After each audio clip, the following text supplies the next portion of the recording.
So I think, look, the purpose of going through this, I think it would be important to give people, small businesses, a bit of an idea about, the importance of digital marketing, and we're obviously going through it with you at the moment. So, and Pixelrush are obviously experts in small business digital marketing is probably a good broad description. Would that be right? Yep.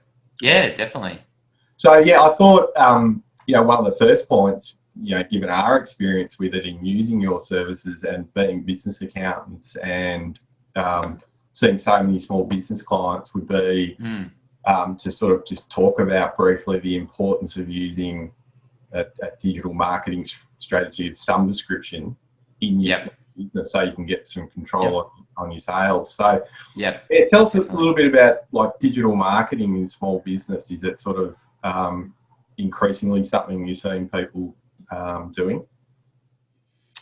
Yeah, I think so. I mean, certainly with like COVID and so forth this year, I think that digital marketing is becoming even more prevalent. Like we've started to see increases and so forth of the number of leads and prospects that we're getting. So I think that, probably people put it off for a period of time and said, oh, look, it's all right. We've got word of mouth, we've got referrals, but it is getting to that point now where people are just, I guess they've had no choice in 2020 to really look at these avenues and start to bring them into the fold for their business. So I think it could be a good catalyst for people to realise that the old days, and I say this to our younger team members, the old days sort of 10 years ago and prior, where many businesses could just sort of cruise from year to year without just organically and without necessarily worrying about deploying active marketing techniques. I think it was always probably considered something that was the realm of medium and large business, and that small business was just an organic, the old sort of flyers in the letterbox type, completely carpet bomb and maybe a few other fairly unsophisticated techniques. But really, with the level of competition now in the average small business, no matter what industry, you've got global markets for a lot of products and services with no borders. You've just got to go out and really fight for it every day. I think it's the mentality that we encourage, startup to consider. So, and from what we've seen, I mean, it'd be fair to say, and you're pretty objective, the digital marketing and some of the platforms we'll talk about, it's really squarely what most businesses should be focusing on, isn't it, as a first? Yeah, I think so. I mean, I think we still see like the old traditional means work well, like TV and radio. Like they can do a ton for your brand awareness, just sort of get like mass volume through, but it doesn't tend to sustain as well. And that's, I think, the advantages of digital is it's like, if you can get it to the point, this is probably where I tell most customers is that it has to get to a point where it's profitable for you. If you're spending like $1, but you're getting less than $1 back, even for most, if you're spending $1 and getting $1 back, that's still not enough for it to be a worthwhile exercise once you take out profit margins and all of that kind of stuff. So I think for most, it's really just everyone sees it as an expense up front. So it's always like, oh, this is an expense. I don't know if I want to spend the money on this. I've got to pay myself this month. I've got to do X, Y, Z. But I think the advantage is that once you can put $1 in, and kind of the e-commerce approach is you put $1 in and you get $4 out. And that's kind of the sweet spot to be able to get some profitability into your campaigns. And I think that once people can see, oh, if I put in $1 and I can get $4 out, $5, $6, it's less about an expense and it's more about actually investing. And, some of the ones that we've seen, especially this year through COVID and stuff, I mean, it's been a golden time for like e-commerce and a lot of other businesses operating online, and they can get as high as like $1 in, $30 out. And you couldn't go to the bank, you couldn't walk into the bank and get those kind of returns on anything. If they said, I want to invest my large chunk of money here, I want to put it in and get somewhere, $30 back out, they'll just laugh at you and tell you to, get out and go find something else. So it's a great return on investment. I mean, look, we do say that to our small business clients, and as much as we obviously encourage people to invest in a range of things and superannuation and all that sort of stuff. We certainly encourage our clients to back their own businesses, because really, as you said, if you can get it right and nail your return on investment for your digital marketing, it's going to far eclipse, certainly at the moment, what a lot of other investment options are. But I think, I think we're certainly in agreement, and we've recently, knowing at 360 Partners, we sort of like to practice what we preach. We've recently, obviously, using you guys and Pixelrush for a combination of digital marketing initiatives that you've been implementing, and overall, I mean, you and I have talked separately. It's going quite well, and we're going to improve it. But it's been really successful for us. So I think it's really reminded me and our firm at 360 Partners how key it is. We are, at the end of the day, obviously we're professional services, but we're a relatively typical small business. We've got typical issues and challenges, and really growth in revenue does solve a lot of problems. It really does solve so many other issues and decisions. So I think certainly the digital marketing is very important. And the platforms are obviously now better than ever. Not just the actual underlying platform, but some of the add-ons that can CRM and what have you. They used to be so incredibly expensive and offline, and again, the realm of some pretty large companies. But now those things, and we'll talk about it. Even some of these platforms, Facebook Ad Manager, for example, Google Ad Manager. Some of the data which we can talk about that you can actually get within that platform is pretty powerful. So I guess leading on to that, the platform options available, maybe we should have a quick chat about that. What are the major platforms when someone comes to you as a small business and says, I've got a typical small business, I want to look at expanding. What are the sort of major platforms that you look at initially? I think obviously Google's kind of the one that's been there for many years now. A lot of people say that Google is very, competitive these days, and there is a lot of, I kind of feel misrepresentation on Google, saying that it is too expensive to play in these days. And I think for some that's the case. Plumbers, electricians, trade-based industries, and so forth, they're getting really expensive for the types of returns, or the average return that you can kind of get from a customer in that space. But I still think for like many, it's just a very, very cost-effective platform still. We still have a lot of clients that are getting, $3 or $4 cost per click, and that's very high intent traffic. If somebody's searching for a combination of service name plus location, there's a good chance that they're very interested in buying and interacting and actually starting to solve that problem that they've got right then and there. Whereas something like Facebook's kind of, I wouldn't call Facebook a new platform anymore. It's definitely very established. And as part of Facebook, you've also got Instagram that ties in with that. So you have the organic side of things, which is not really getting a lot of reach these days without having to put some paid behind it. And so, Facebook, I think, is now, a lot of people say that, Facebook doesn't work, or my customers aren't on Facebook. But I genuinely feel like, you'd have to say like 90 to 95% of businesses' customers are absolutely on Facebook and Instagram. Maybe a combination of the two, maybe just primarily on one or the other. But the difference between Google and Facebook is that Google's very intent driven, whereas Facebook, you don't immediately go there to solve a problem. You're going there for like entertainment reasons. You want to, interact with family. You want to watch funny videos. I don't know, you just want to see what's going on in the world and waste some time. So the mechanic there is very different in how you pull them out of that.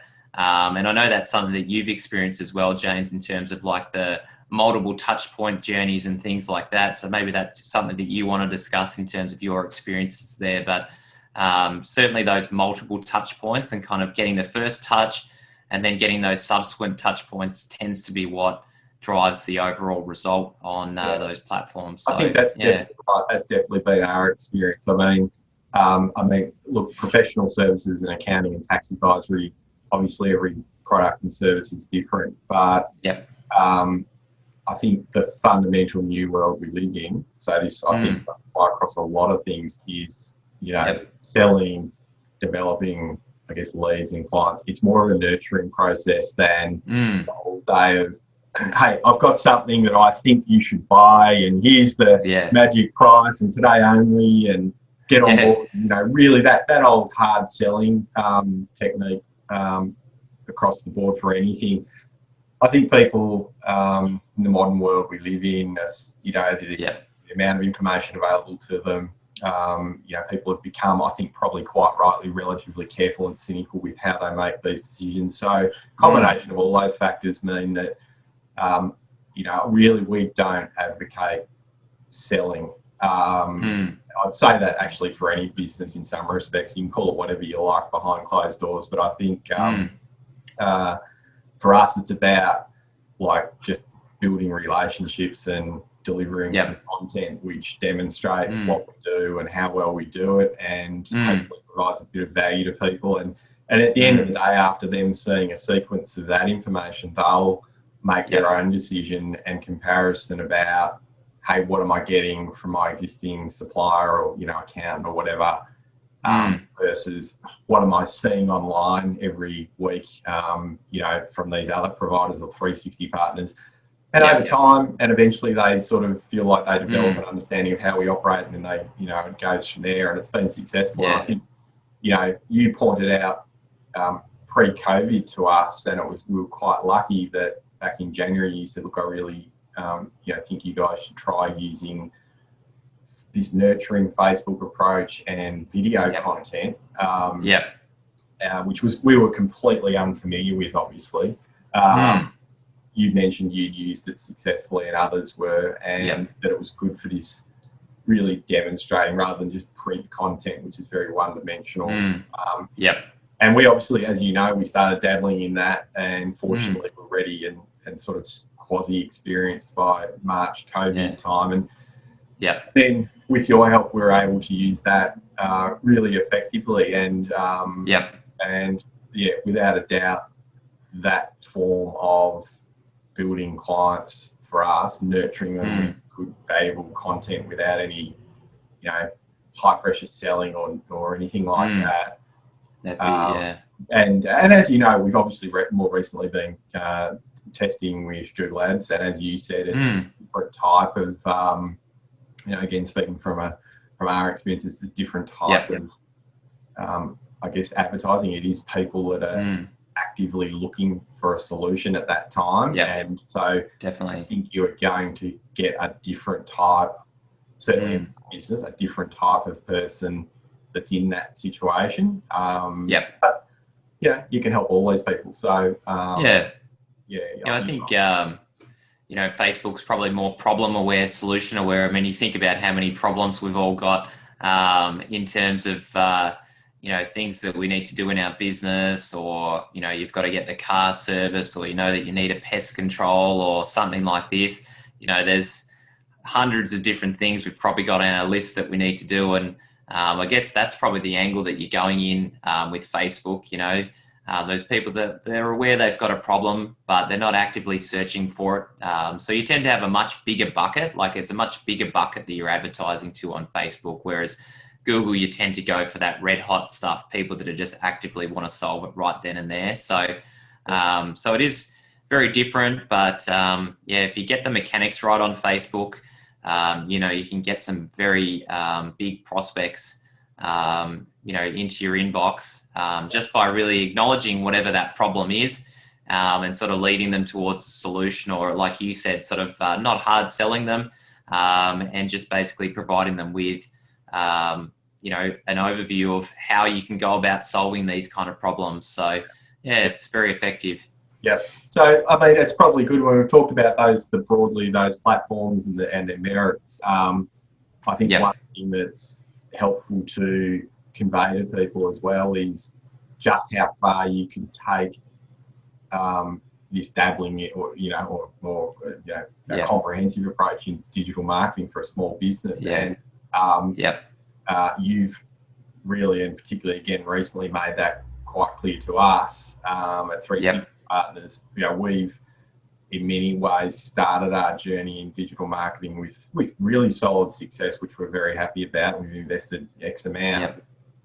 Yep. But with your demonstrations in, showing us, well, for us, it's also been a combination outside your assistance of understanding some of these marketing concepts, not as non-marketing people. So understand nurturing people through a process of decision making, and giving them the content at the right times and what have you to be able to do that. But you brought that in with demonstrating the systems. So tell us, like, you've talked about some of the CRM and how far you can take it with automation, which, I mean, we would love for us to be able to do it towards the end of our journey with it.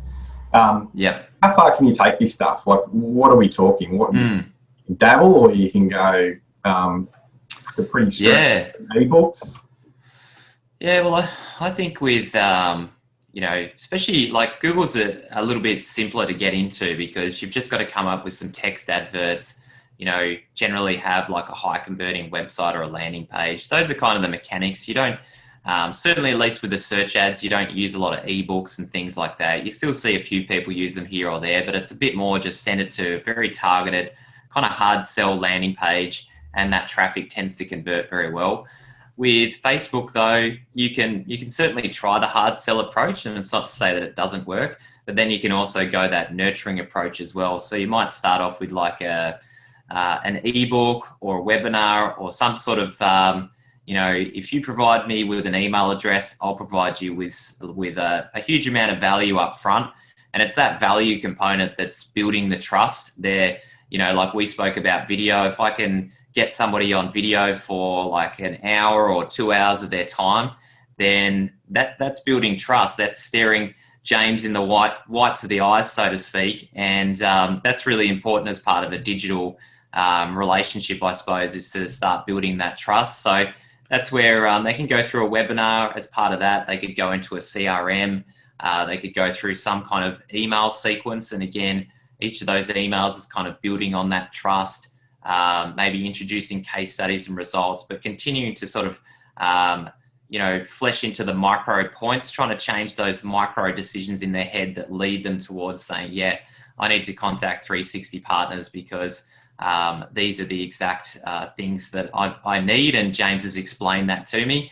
And so those are what you can go to. And then you can even go as far as like having multiple email sequences, or something that we've been implementing is what we call an evergreen newsletter. And so that's basically where, you've got sort of subtle things that are changing like on a week to week or a month to month basis, but a lot of your advice would have been the same 2 or 3 years ago as it is now as well. So it's that kind of evergreen content, so to speak, that you can piece together so that that if you can get one person to sign into that ebook or sign up for that ebook, whether it's through your website, whether it's through a Facebook ad, whether it's an Instagram ad, whatever it might be, if you can get them onto that list, it means that you will have, 52 touch points with them over the next 12 months without having, without having to sit there and actively think about it. So I think that's the real advantage of it. And, because you speak to a lot of people and they say, I've got to send this email, XYZ, and it never happens because it always gets put in the low priority basket. That, I think, yeah. It's like anything. I think as soon as you introduce the human element, and particularly in a small business operating environment where people and resources are stretched, there's always something that's seemingly more important to do, or a fire to put out somewhere. And so I think the more you can automate really anything, particularly this stuff, and it is able with some of these CRM platforms integrated. It is, as you've said, you practice best practice for your own business, and we're learning from that. they're not particularly difficult to implement, these CRM platforms. I think, making some of the content obviously takes a little bit of an investment up front for the business. But correct. if you're an expert in what you buy, in what you sell in terms of your service or product, which presumably you are, otherwise you shouldn't be doing it. Again, and this is probably worth saying with all of this, small business digital marketing, this is an investment in developing your business and improving your business, and possibly in survival as well for some businesses. So it's not necessarily going to be just a case of offloading the whole responsibility onto someone like yourself. I mean, some part can be, and obviously they can invest a certain amount, but from what I've seen, I think it works best. Correct me if I'm wrong, but the business owner's got to, not just money, but got to be prepared to invest some focus and time of their own, helping, because I guess the strategy is only going to be as effective as the collaboration you have with them and and you obviously work with a lot of businesses, and marketing and selling and the platforms, but the subtleties of each business, you need detail from each business owner, right?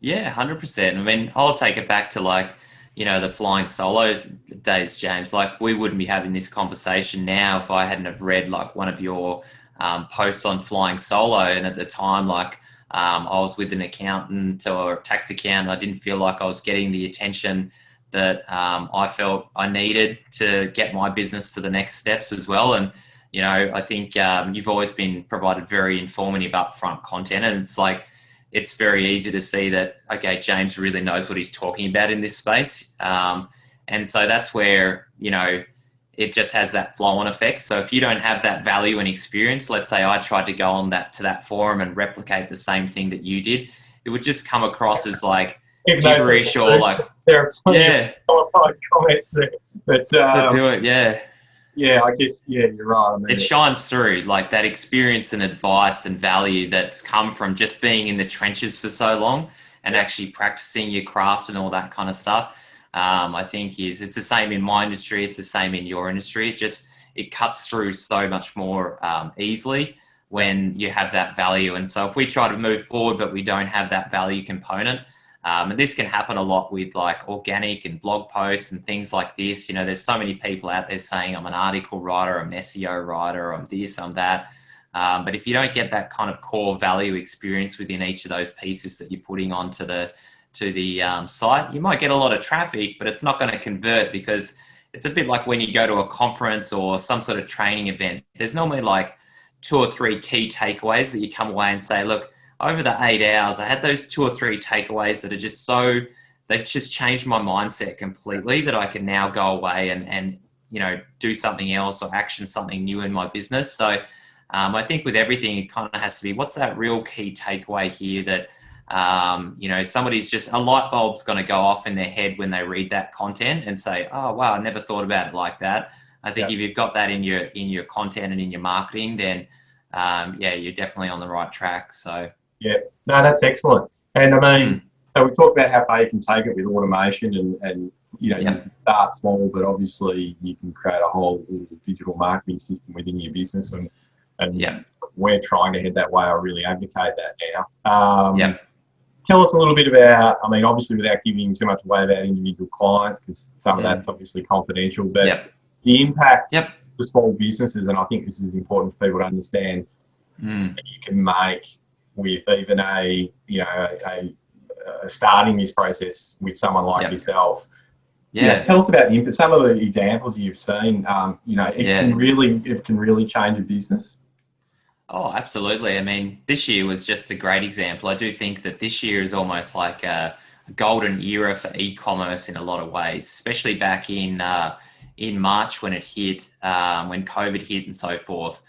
We saw some businesses go from $20,000 per month up to $120,000 per month in the space of 30 days or something like that. Just unbelievable. So if you were kind of in the right space, at the right time, and in some degrees, you guys saw that as well in terms of, going into lockdown and the impact, the stimulus is coming on board. It was just kind of the perfect storm for a lot of different businesses. So You know, one of our clients, he basically just had his first child around this time as well. So he had his first child and his business went from 20,000 to 120,000, almost like, you know, which is just a small window that you couldn't even possibly like prepare for it if you'd tried to, you know.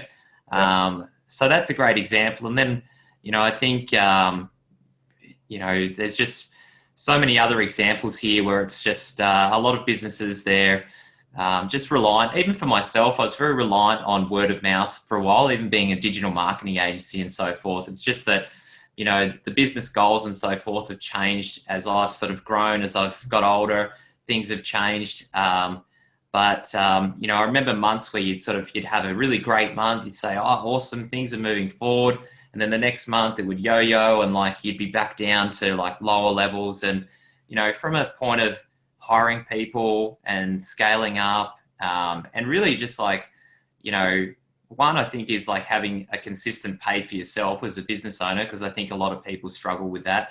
That's probably something that you see a lot of. But, you know, I just think that, you know, having that peace of mind, the security to know every month if I invest X amount in, then I'm going to get roughly like, you know, Y amount back out of it. And I just think that that consistency there leads to sort of bringing yourself out of the business as well, so you can start to employ people.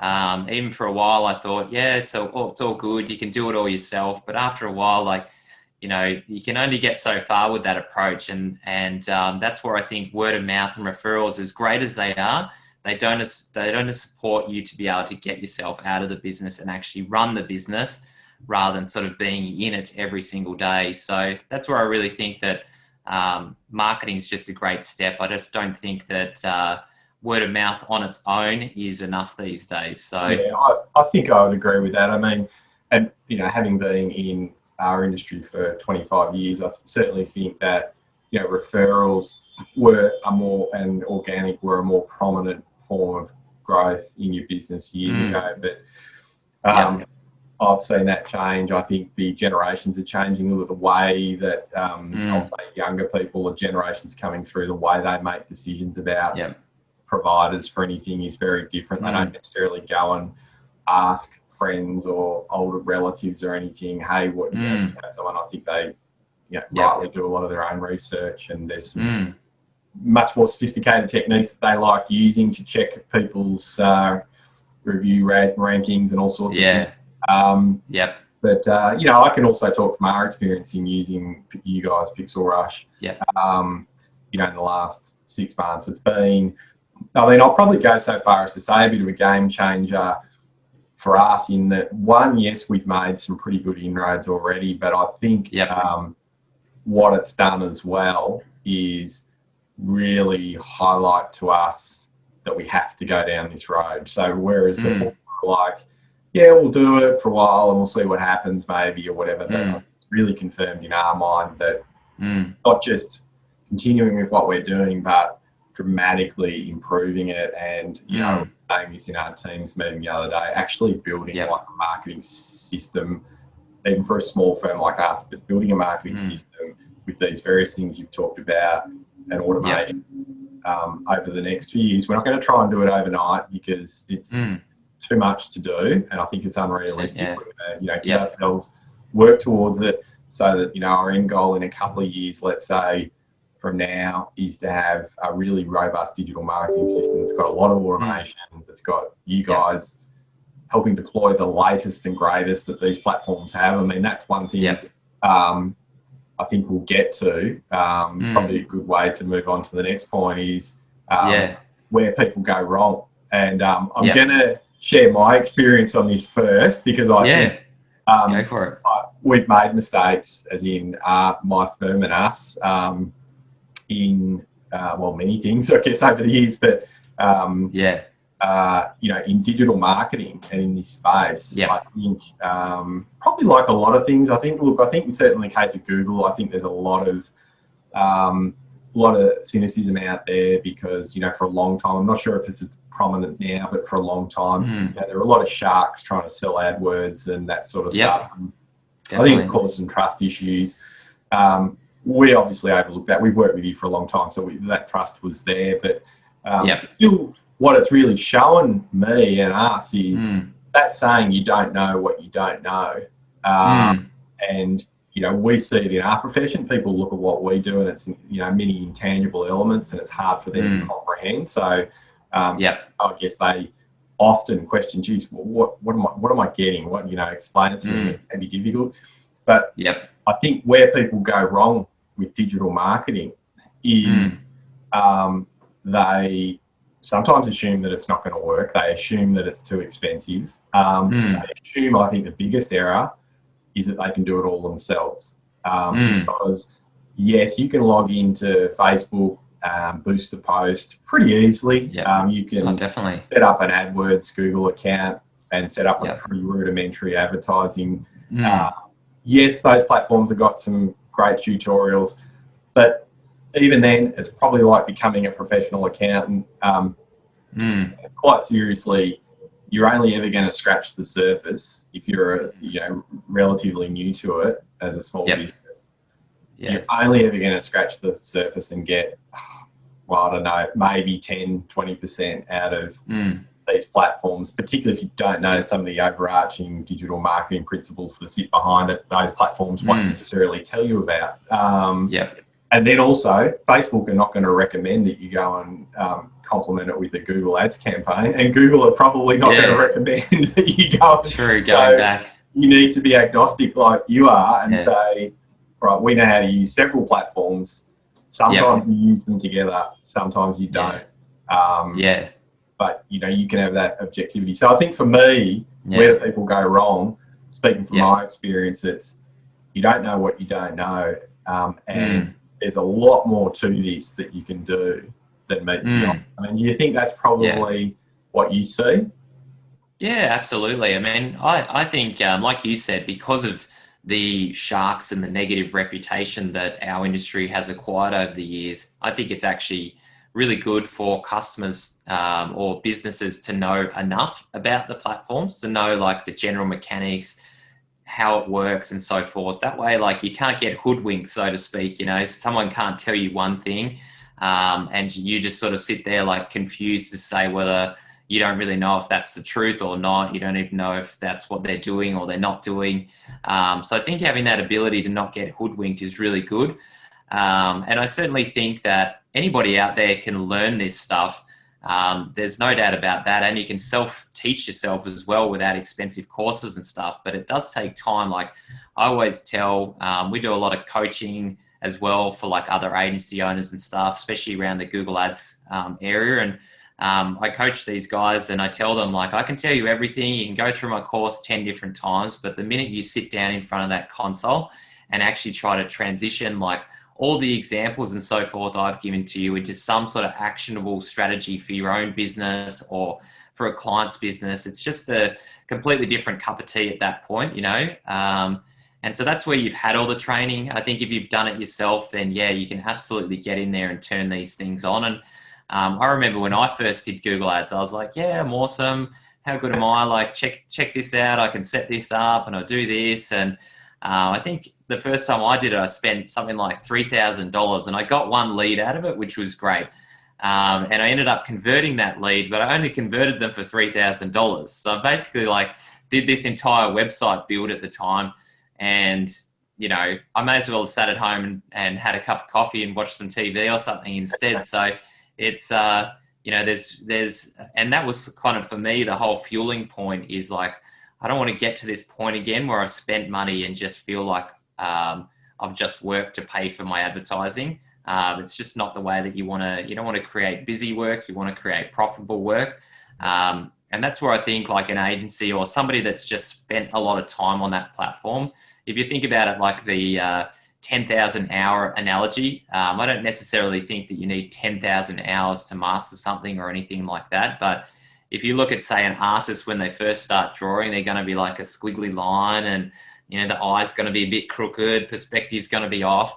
But once you get to the point where like you've spent those 10,000 hours, all of a sudden it's lifelike, it's realistic, you've got shading, all this kind of stuff. So, you know, it's no different to if I was to do my tax, hands down, I could do it. And you'd say, yep, Byron, you've got my blessing. Go for your life.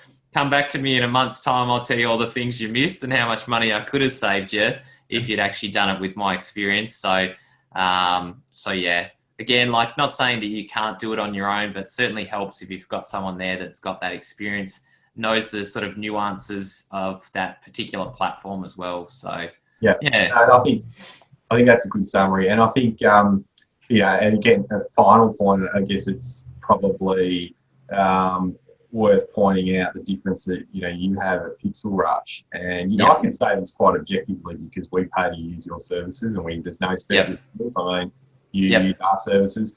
The reason we use you and the reason we've advocated using you, to be honest, initially primarily comes down to trust, because we've known and worked with you for a long time, and I 100% know that over the years we've had discussions that not at one single time have you actively tried to persuade, use the word persuade us to do something that we perhaps weren't ready for or didn't feel comfortable. I think it's always been informing us about what we can do and what our options are and how you could help.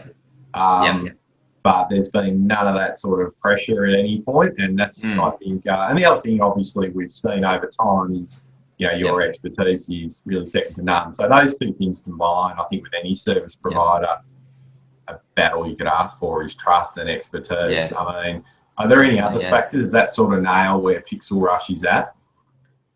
Yeah, I think so. I mean, like you said before about having that partnership, I do think that, a lot of agencies get a bad rap, and some of that is deserved, and probably some of that is not so deserved as well. I mean, if you generally look at like the failure rate for businesses, one of the things that we often ask businesses is, what's your like unique market advantage? Like, what's the key difference? Why have you started this business?